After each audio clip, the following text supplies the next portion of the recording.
واہ، تو یہ بہترین کامل و اکمل انسان بن جائے گا. بہترین کامل اور اکمل بن جائے گا. پیر کامل کا نسخہ دے دیا ہے. اچھا حضور سید یہ بھی بتائیے، چونکہ ربیع الاول ہے، ربیع النور ہے، بہاریں ہیں، میلاد ہے، جشن ہے اور ولادت با سعادت کی بزم ہے، کیک کاٹنا کیسا ہے؟ یہ اس میں کوئی شرعی قباحت تو نہیں اگر ہم حضور کی ولادت کا جشن منائیں اور کیک بھی کاٹیں؟ بسم اللہ الرحمن الرحیم. بڑا اچھے سوال آپ کر رہے ہیں. مجھے آپ اچھے اس لیے لگتے ہیں کہ آپ زمانے میں جو ہو رہا ہوتا ہے اس کے مطابق بات کر رہے ہوتے ہیں. دیکھیں، من تشبہ بقوم فہو منہم، جو جس قوم سے مناسبت رکھتا ہے وہ اور جو اس کا شوق رکھتا ہے، شکل رکھتا ہے، تو اس کا حکم اس کے ساتھ ہوگا. بہترین یہ ہے کہ آپ اس طرح کی رسومات نہ کریں. مطلب 20-25 سال کے بعد میں اپنے کیونکہ ربانی بھائی نے مجھ سے پوچھا تو میں اپنا ذاتی ایک نظریہ بیان کر رہا ہوں کہ کاٹنے میں کوئی قباحت تو نہیں، پہلی بات تو یہ. لیکن میں یہ سمجھتا ہوں کہ ایسا نہ کیا جائے، کیونکہ آج لوگ نعت چلا رہے ہیں یا نعت پڑھ رہے ہیں اور کیک کاٹ رہے ہیں. کچھ لوگ پھر آگے ورجنوں کو قوالی لگائیں گے. نعوذ باللہ ایسا نہ ہو کہ 20-25-30-50 سال کے بعد ہم عیسائیوں کی طرح گانے لگا رہے ہوں اور کیک کاٹ رہے ہوں اور یہ کانسیپٹ کہیں اور چلا جائے. تو کچھ چیزوں میں احتیاط کے سامنے رکھا جائے تو ذرا بہتر رہے گا. بہت خوب، اچھا ہے. دیکھیں اس میں ایک جو حالت حاضر میں ہوتا ہے اور وہ حالات حاضرہ سے آشنا ہوتا ہے وہ انسان اس طرح کی گفتگو کر سکتا ہے. چونکہ میں فائدہ اٹھا رہا ہوں، استفادہ کر رہا ہوں، یہ سوال بھی پوچھوں گا کیا اس میں قباحت ہے؟ کیونکہ آپ کے علم ہے مجھ صاحب کہ آج کے دور میں خاص طور سے جس شہر میں ہم رہتے ہیں بجلی کے یونٹس بچانے کی کوشش ہم کر رہے ہوتے ہیں، کسی طرح 200 سے نیچے کر لیں، کم وقت پھر بھی اوپر نکل جاتا ہے. اتنے بڑے بڑے بل ہمارے سروں پہ مارے جاتے ہیں اور وہ ہماری اوقات اور استطاعت سے زیادہ ہوتے ہیں. ایسے عالم میں ربیع الاول کی بہاروں کو، محبتوں کے نظاروں کو سمیٹتے ہوئے اگر ہم اپنی بلڈنگ کو لائٹوں سے سجاتے ہیں اور اضافی لائٹیں لگاتے ہیں، کوئی قباحت ہے اس میں؟ دیکھیں، میں اپنے بچے کے ساتھ جا رہا تھا. آپ مجھے چھوڑ دیجئے کہ میں کس اسکول آف تھاٹ سے ہوں. میں بریلوی ہوں یا شیعہ ہوں یا اہل حدیث ہوں یا سنی ہوں. ٹھیک ہے، آپ ایک عام انسان اپنے ساتھ، جس طرح ہم گاڑی میں جا رہے ہیں ایک انسان جا رہا ہے، میں ڈرائیونگ کر رہا ہوں، میرا بیٹا جو 7 سال کا ہے وہ دیکھ رہا ہے. آپ توجہ رکھیے گا ناظرین. ایسے بلڈنگ سے دیکھا، 25 سال کی بات کروں، بابا یہ آج سب نے عمارتیں سجائی بھی کیوں ہیں؟ بابا یہ جھنڈے کیوں لگے ہوئے ہیں؟ تو میں نے کہا بیٹا یہ آقا کریم صلی اللہ علیہ وآلہ وسلم کی ولادت کی خوشی میں ہم مسلمان اللہ کے نبی صلی اللہ علیہ وسلم کی ولادت کا خوشی کا اظہار کرتے ہیں، ہم اللہ تعالیٰ کی بارگاہ میں شکر ادا کرتے ہیں. تو یہ ایک عمومی انداز ہے، ذہن میں رکھیے گا. اس بچے کو بتایا بیٹا یہ لوگوں کا انداز ہے کہ وہ اپنی نبی سے محبت کا انداز ظاہر کرتے ہیں. میں نے یہاں قرآن و حدیث کی بات نہیں کی، عمومی انداز ہے. تو جب لوگ اس طرح کرتے تھے کہ آج بچوں کو ضرورت ہے، آج ان کو آپ ویلنٹائن ڈے منا رہے ہیں اسکولس کے اندر، کہ کرسمس ڈے منا رہے ہیں، آپ جو بسنٹ ڈے منا رہے ہیں، تو بچوں کو کیسے بتایا جائے، جو اسکول کے بچے جن کی ذہن سازی کی جائے.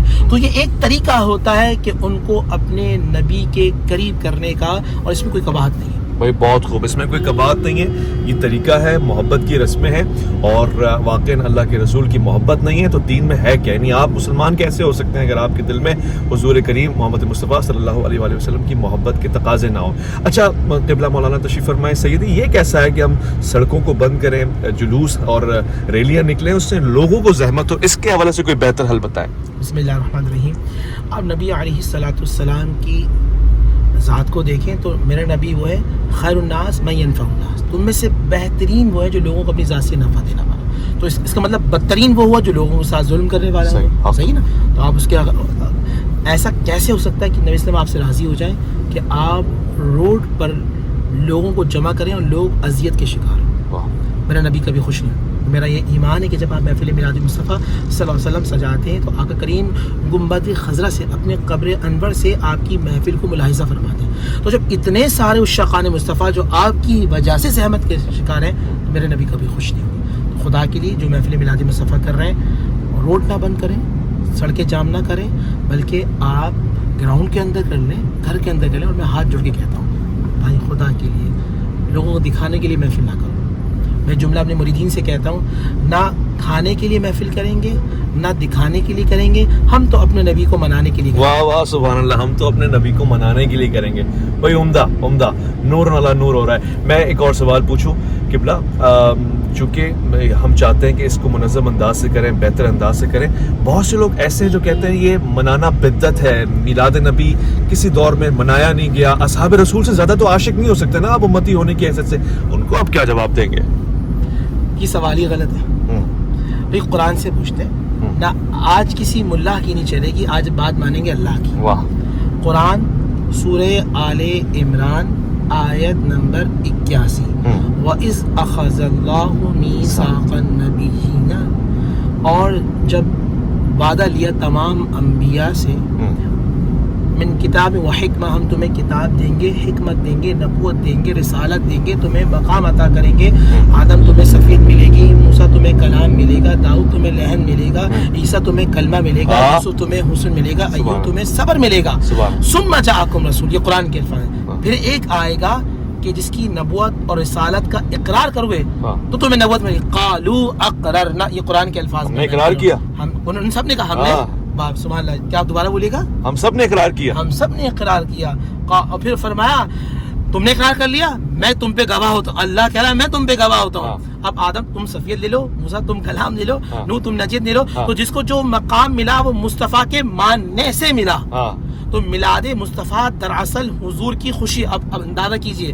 امام قسطلانی کہتے ہیں، امام قسطلانی کہتے ہیں کہ جب یہ بات کی گئی تو ایک نور آیا جس نے تمام نوروں کو گھیر لیا۔ اور سوال میں آپ سے پوچھتا ہوں ربانی بھائی، ناظرین سے بھی آپ کی توسط سے، اب 100 واٹ کے 100 بلب ہوں تو ان کی روشنی کوئی دبا سکتا ہے؟ نہیں، مشکل ہے، 1000 ہو اور مشکل ہے، 10 لاکھ ہو، آپ بتائیے ربانی بھائی، شاید اس کو بھی کوئی نہ کوئی طریقہ ہو، لیکن بہت مشکل ہے۔ اچھا 1 کروڑ ہو، اللہ اکبر، میں کہتا ہوں دبا سکتا ہے اگر سورج آ جائے، سورج آ جائے تو روشنی ختم ہو جاتی ہے۔ سب نبی اپنے نور سے موجود ہیں، اور میرا نبی آیا اپنے نور سے، جسے سارے نوروں کو گھیر لیا۔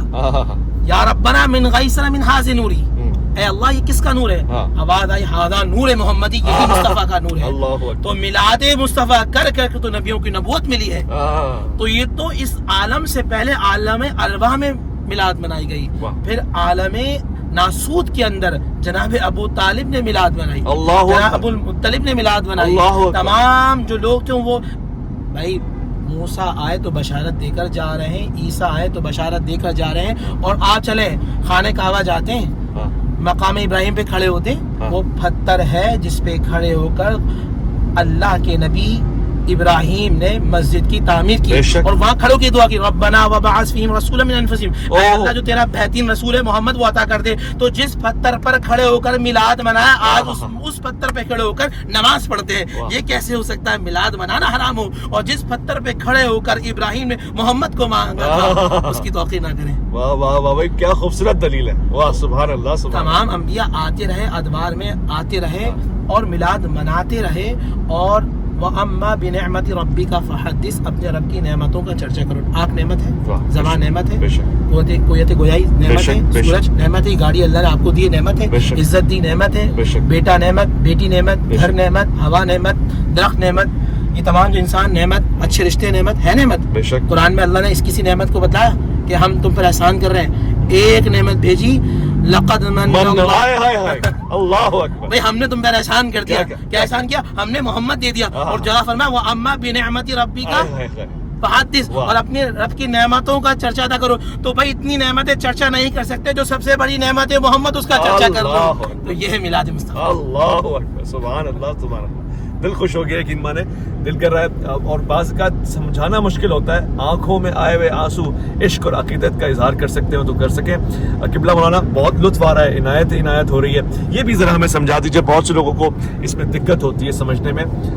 یہ پاکستان میں ہی چلیں مثال لے لیتے ہیں، 2 قسم کی مساجد نظر آتی ہیں، ایک تو لائٹوں سے، جھنڈوں سے، محفلوں سے، آوازوں سے، صداؤں سے اور یا رسول اللہ کی نعروں سے بلند ہوتی ہے، ایک میں خاموشی ہوتی ہے۔ ہم کیسے بہتر بنا سکتے ہیں اس مزاج کو جو پاکستان میں؟ دیکھیے ابھی ختم نبوت پہ مولانا فضل الرحمان صاحب نے مینار پاکستان پر وہ اپنا جلسہ جو کیا، اس میں عرب کے عالم آیا تو عرب کے عالم نے آ کے یا رسول اللہ کا نعرہ لگوا دیا، جو مانتا تھا یا نہیں مانتا تھا لگوا دیا۔ تو اب مسئلہ یہ ہوا، کچھ محبت سے لگاتے ہیں اور کسی سے لگوایا جاتا ہے، تو بہترین یہ ہے کہ محبت سے لگائیں۔ وہ جو مانگنا پڑے گا، وہ کیا شعر تھا وہ اعلیٰ حضرت کا؟ آج لے پنا، نہیں آج میرے ذہن سے نکل گیا، وہ بہت پیارا تھا، وہ یہاں پہ سوٹ بھی کر رہا ہے۔ اچھا ٹھیک ہے، یہ بھی سننے میں آیا، بالکل صحیح فرما رہے ہیں، افغانستان میں اس سال بھی رواں برس عید میلاد النبی منایا جائے گا، یہ برکتیں وہاں کیسے پہنچی؟ ہم تو سنتے تھے کہ ان کو پتہ ہی کچھ نہیں۔ میں آپ کو بتاؤں، جب میں ایک مدرسے میں پڑھتا تھا تو مدرسے کے اندر ہمارے کچھ دوست تھے، وہ کہتے تھے بھائی صرف پاکستان میں منایا جاتا ہے۔ اب یقین جانے جب انٹرنیٹ آیا تو میں حیران ہو گیا کہ یمن کے شہر سانا میں سب سے بڑا میلاد نبی کا جلسہ ہوتا ہے، عراق کے اندر ہوتا ہے، اچھا آذربائیجان کے اندر ہوتا ہے, بالکل ترکی کے اندر ہوتا ہے. تو پہلے تو یہ تھا صرف پاکستان میں ہوتا تھا, ہندوستان میں ہوتا.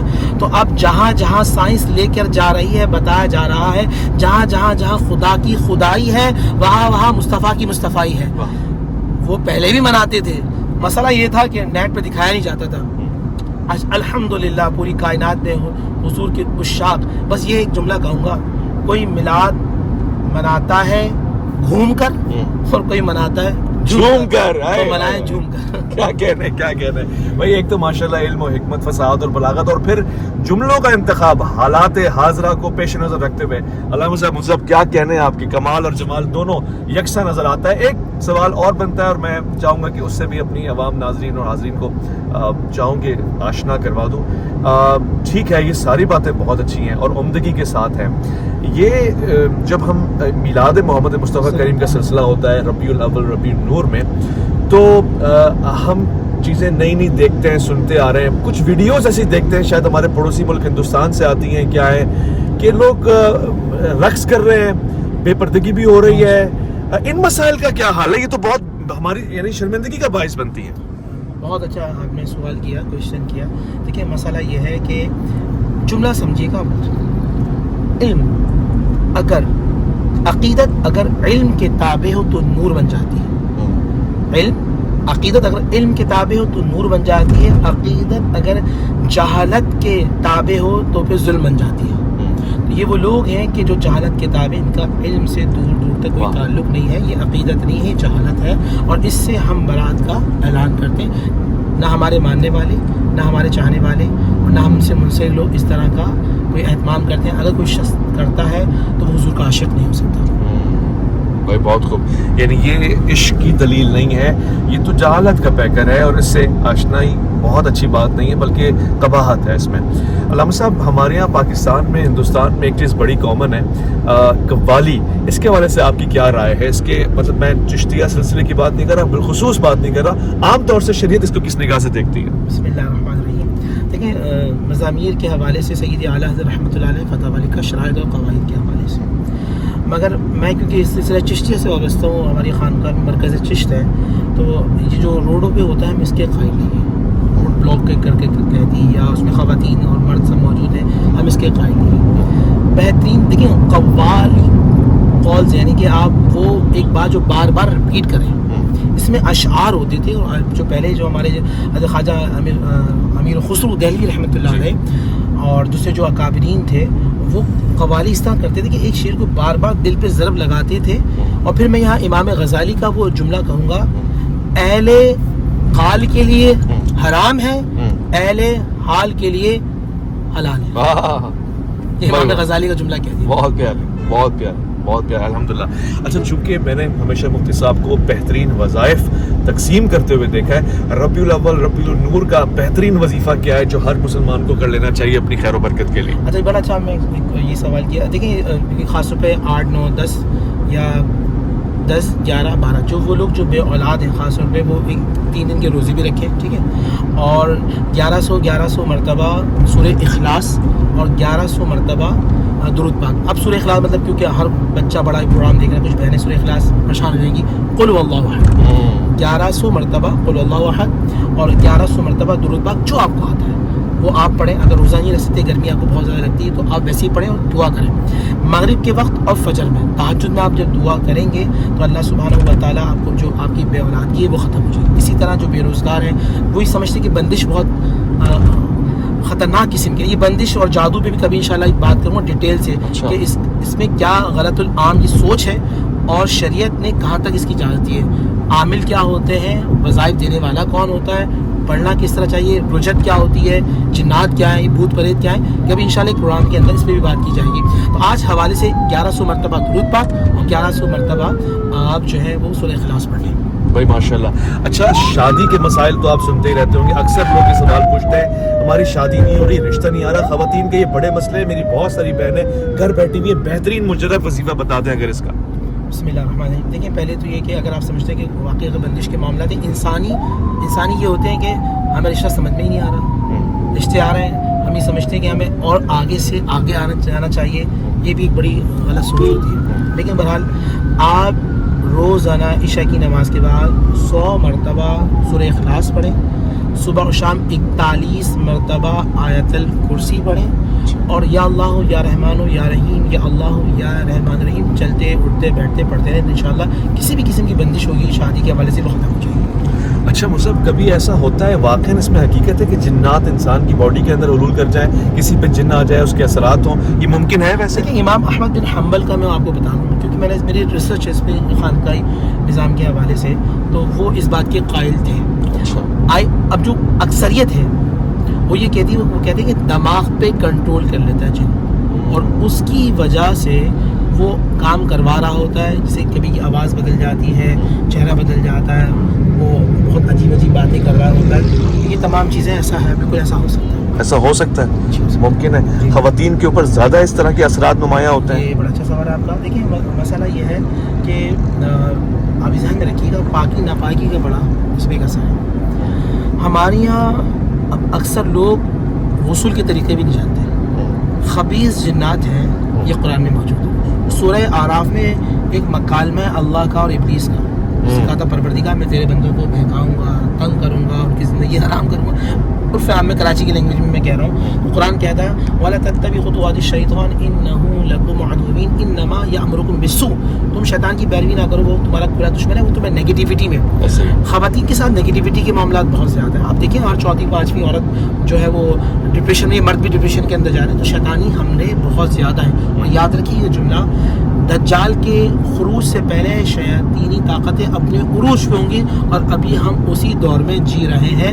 ایسا ہے، پاکی کا خیال رکھیں، صفائی کا خیال رکھیں، قرآن کے اذکار کرتے رہیں، محفوظ رہیں گے۔ وہی واہ، میلاد میں بغیر وضو جانا مناسب ہے یا قباحت ہے اس میں؟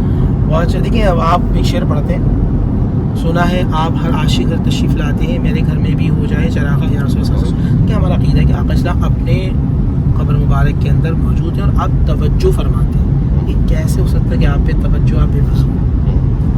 آپ وضو کر کے جائیں، نغمہ محمدی، ترانہ محمدی، درود مصطفیٰ پڑھتے ہوئے جائیں، آتے جاتے ہوئے، تاکہ زمین کے ذرات بھی گواہ ہو جائیں کہ پروردگار، جیسے ہم گاڑی چلا رہے ہیں کہ گاڑی چلانے والے گاڑی میں تھے، دکاندار دکانوں میں تھے، مکان والے مکانوں میں تھے، اور مصطفیٰ والا مصطفیٰ کے کام میں تھا۔ واہ واہ واہ، درود پاک پڑھتا ہوا گیا، درود پاک پڑھتا ہوا آیا، وہ وضو کی فضیلت ہے۔ سبحان اللہ سبحان اللہ، یہ بہت ہی کامل بات بتائی ہے آپ نے۔ حضور کریم تک ہماری بات پہنچ رہی ہے، وہ سن رہے ہیں، متوجہ ہیں، توجہ دیتے ہیں، اور یہ کوئی کم بات نہیں، یعنی ہمیں اپنے اعمال کے حوالے سے بھی ہوشیار رہنا چاہیے بحیثیت امتی۔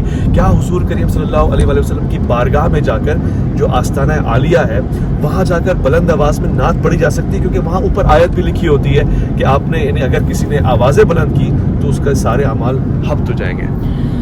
کچھ جگہ ایسی ہوتی ہیں کہ جہاں زبان خاموش ہے اور دل بولنا شروع کر دے، جہاں اشک آنا شروع ہو جائے، اور جہاں آپ کا ادب ہو، تو سرکار کا روضہ مبارک۔ یاد رکھیے گا جملہ، یہ وہ جگہ ہے جہاں پل بھر میں بندہ بن جاتا ہے یا بگڑ جاتا ہے، کیا کہہ یا تو عرش پہ چلا جاتا ہے یا عرش سے فرش پر آ جاتا ہے۔ یہ وہ جگہ ہے، لا ترفعوا اصواتکم فوق صوت النبی، اپنی زبانوں کو آہستہ رکھ لو، یہ دربار مصطفیٰ ہے۔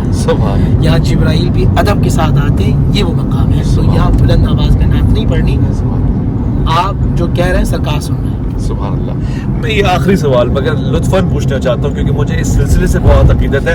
میں اس سلسلے کے رنگ میں تو نہیں رنگا ہوا، مگر یہ سلسلہ جن کے رنگوں میں رنگا ہوا ہے، میں ان سے بہت محبت کرتا ہوں۔ یعنی سلسلہ چشتیہ کی بات کر رہا ہوں، خواجہ معین الدین چشتی رحمۃ اللہ علیہ، آپ کی کیا خدمات رہی ہیں ہندوستان میں؟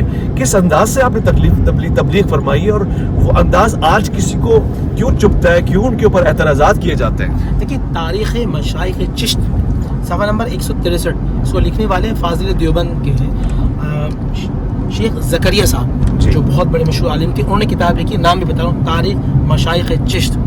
وہ لکھتے ہیں کہ خواجہ صاحب کی سب سے بڑی کرامت یہ کہ آپ نے 90 لاکھ کو مسلمان کر دیا۔ 90 لاکھ لوگوں کو؟ جی، اور تاریخ بتاتی ہے ایک مرتبہ دہلی سے اجمیر، اجمیر سے دہلی، کیا کرم نوازی تھی کہ آنے جانے میں 90 لاکھ کو کلمہ پڑھا دیا۔ اللہ اکبر، آنے جانے میں وہ کردار تھا، وہ نبی علیہ السلام سے محبت تھی، وہ گفتار تھا۔ میں آپ کو ایک جملہ بتاؤں، سچی بات کر رہا ہوں ربانی بھائی، خانقاہ والے آج لینے والے ہیں اور یہ لوگ دینے والے تھے۔ جب دینے والے ہوتے ہیں تو اوپر سے عطا ہو رہی ہوتی ہے، اور اللہ تعالیٰ لوگوں کہ دلوں میں محبت ہو. واہ واہ واہ، بہت پیارے. وہ خانقاہیں دینے والی تھیں، آج میں فرق صرف اتنا ہے کہ لینے والے ہیں. دینے والے ہوں تو اوپر سے عطا ہوتی ہے. آپ جیئیں، سلامت رہیں، خدا آپ پہ خاص رحمتوں کا سایہ سلامت رکھے آپ کے خانوادے کے اوپر. اور خواتین و حضرات، اگر آپ مفتی صاحب سے جڑنا چاہتے ہیں، سوالات پوچھنا چاہتے ہیں، میں خادم حاضر ہمیشہ کی طرح آپ کے سوالات ضرور پہنچاؤں گا. اپنا خیال رکھیں گے. ہم گاہے بگاہے علم کی حدت آپ تک پہنچاتے رہیں گے. اللہ کی امان میں.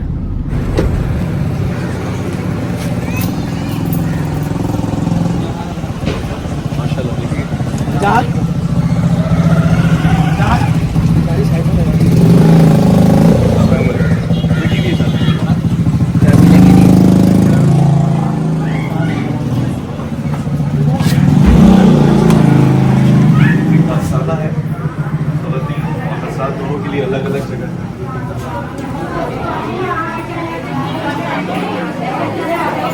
خاموش رہیں، خاموش رہیں، خاموش رہیں. کسی ایک کی بھی آواز نہیں لگانی چاہیے.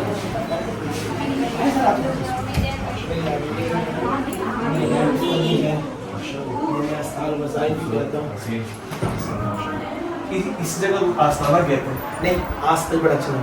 آستانہ فارسی زبان کا لفظ ہے، اس کا مطلب یہ ہوتا ہے کہ جگہ. یہ ہے خانقاہ. خانقاہ کا مطلب یہ ہوتا ہے، آج کل لوگوں نے اس کو تعویذ گنگوں کی جگہ سے اسی کو خانقاہ. کیونکہ شیخ ہوتا تھا. خانقاہ کا مطلب لڑنے میں جہاں وہ سکھاتا تھا، جہاں لوگوں کو اللہ سے ملاتا تھا. بس ابھی قرآن میں آپ سے انشاءاللہ کہیں گے تو یہ سمجھنا چاہیے کہ یہ ہوتا کیا. اچھا، لوگوں نے ذہن میں رکھ لی کہ اسے آباد کریں. میں نے کہا ہاتھ پکڑ لیا، مجھے جنت پڑے گی. اس کانسیپٹ کو بات. اچھا، یہ ہے جی ہم لوگ کے ہاتھ میں بیان کر لی، اب تو بیڑا پار ہے. یہ ہے. اچھا، یہاں سے آپ علاج معالجے کے سلسلے میں بات کریں. اچھا، میں نیشنل کونسل فار طب، میں منسٹری آف ہیلتھ سے رجسٹرڈ حکیم سرکاری اور کے اندر میں نے 2008 میں ٹاپ کیا تھا. یہ تو میں واقعی جانتا تھا اور میرے ذہن سے نکل گئی بات. آپ قبلہ حکیم بھی ہیں اور معمولی حکیم نہیں ہے، سرٹیفائڈ حکیم ہے. حکمت بھی آپ کو اس زبان سے مل رہی ہے. یہ سید و سادات کا، یعنی ان سے رشتہ جڑنے کا فائدہ. حضور، میں وہ کہتے ہیں حکیم وہ ہوتا ہے جو ہاتھ سے پکڑ کے بیماریاں بتا دیتا ہے. بتائے کن کن بیماریوں میں ہوں. لائف اچھا ہے.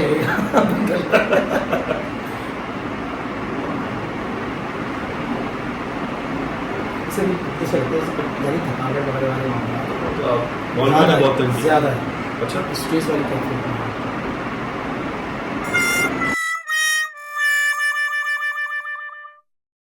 صحیح، بالکل صحیح فرما رہے ہیں، بالکل ورڈ ٹو ورڈ صحیح فرما رہے ہیں.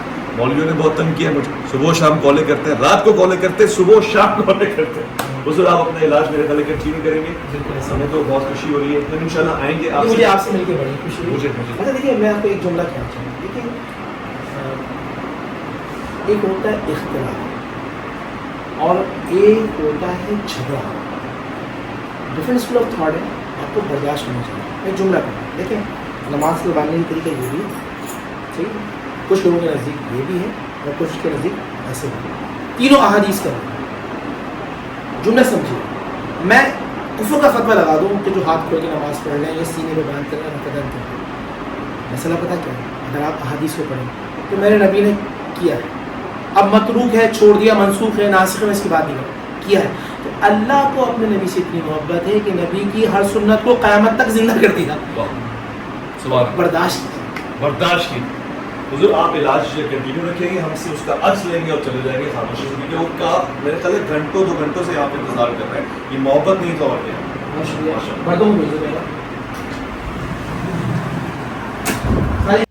یہاں پر اب دواؤں کا اور مریضوں کا سلسلہ کنٹینیو رہے گا، مگر یہاں مجھے ایک حدیث یاد آتی ہے. صحیح مسلم میں اس کا حوالہ موجود ہے. رسالت مآب صلی اللہ علیہ وآلہ وسلم جان دو عالم نے فرمایا، لکل دائن دوائن، ہر بیماری کی دوا ہے.